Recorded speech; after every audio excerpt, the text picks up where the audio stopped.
Bonjour à tous. Aujourd'hui, on va parler des repérages des trous de carrosserie.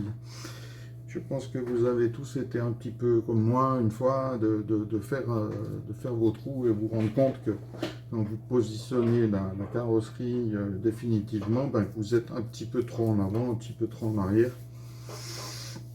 Et ça vient d'un problème que ce point-là est trop haut par rapport à la hauteur où vient la carrosserie et il y a l'angle qui varie un tout petit peu. Voilà.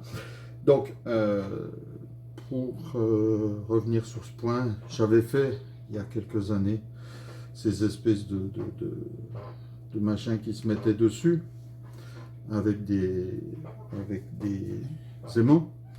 Alors, sur le principe, ça fonctionnait. Le problème, c'est que on accentue encore le problème de l'angle et de la fausseté.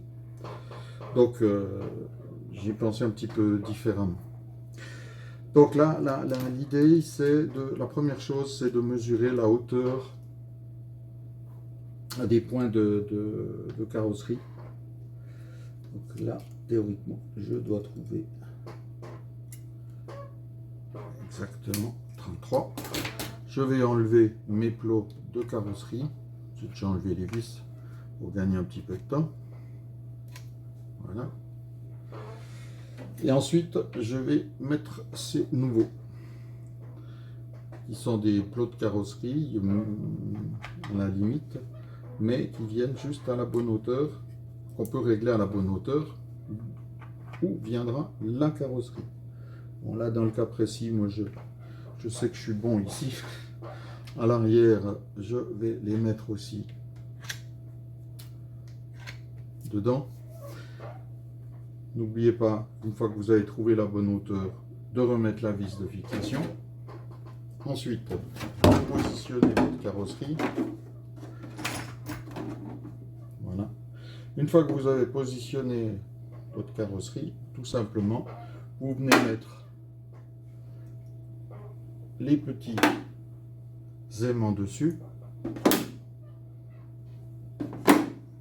Et déjà, la carrosserie, elle n'a plus envie de bouger. Donc là, ça permet, vous voyez, quand je bouge la carrosserie, les aimants, ben, ils ne bougent pas. Hein, et de repérer exactement mes alignements. Pour cela aussi, n'oubliez pas, c'est tout simplement de mettre la voiture sous tension. C'est une solution qui permet d'avoir vos roues qui sont bien droites, ou alors faites vraiment très attention. Surtout quand on fait la découpe de roues, mais bon, là aussi. Donc là, vous voyez, on peut, comme je vous montrais, on peut bouger, etc. Ce qui permet aussi,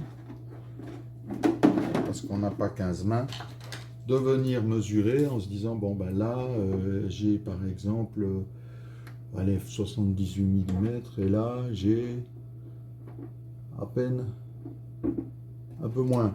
Donc ça veut dire que ma voiture n'est pas tout à fait bien centrée, voilà, etc. On peut bouger, on peut... Et rien ne bouge de ce côté-là. Voilà. Et une fois que vous avez votre repérage qui est bon, dans ce sens, je ne vais pas le faire parce que là, en vidéo, je ne peux pas tourner autour, je ne peux pas regarder exactement. Hein. Là, je vous montre en principe un stylo, un feutre, etc. Et ensuite, il y a le trou, donc il suffit de repérer le trou. Voilà, il suffirait de repérer le trou. Mais on voit là, dans ce cas très précis, que la carrosserie est vraiment très ombiée. Bon, l'aimant automatiquement aussi.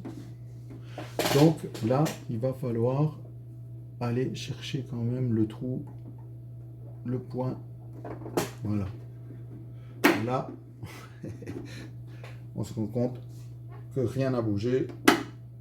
On peut repérer son trou facilement.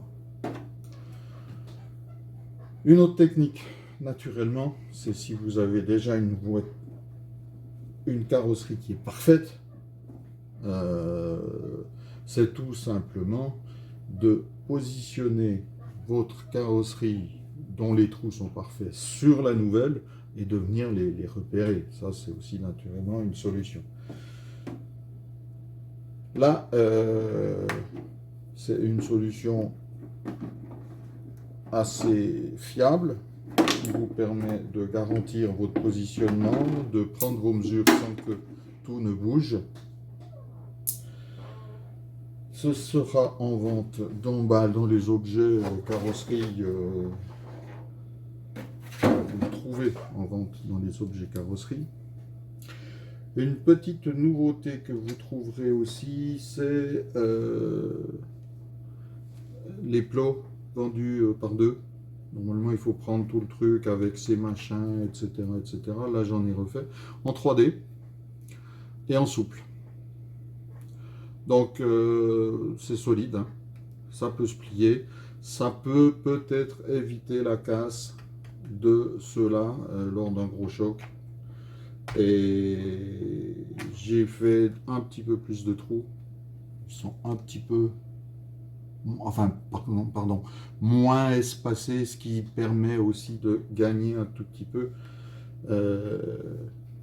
dans le système de précision. Moi, personnellement, j'emploie pas ce système. J'emploie mes trucs, mais qui ne sont pas encore en vente. Il faut encore que je les teste. Enfin, je les teste depuis longtemps, mais que je fasse ça pour que ce soit vraiment bien juste, parfait. C'est tout simplement je vous le montre déjà parce que pour l'arrière, ils sont plats. Pour l'avant, ils ont un biais.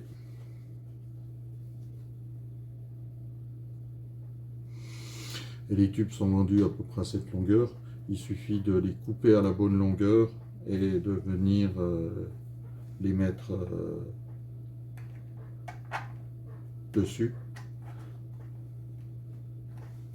Et c'est fini. Voilà.